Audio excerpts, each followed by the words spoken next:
עכשיו אני לא הבנתי, אנחנו נכנסנו לפניי, היה שם תושבים בבנים עמדו בכניסה, אז הם ביקשו תרומה אחר כך שאנחנו יצאנו, וכל אחד יקנה משהו.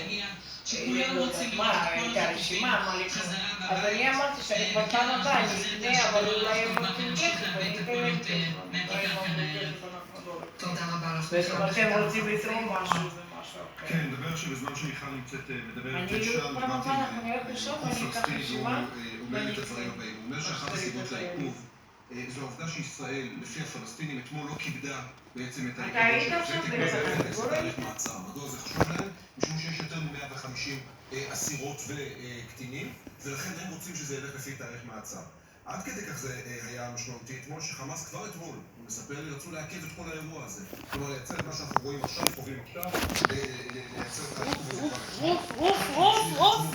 נהיה לנו חטופים שהורידו עליהם, אז טוב.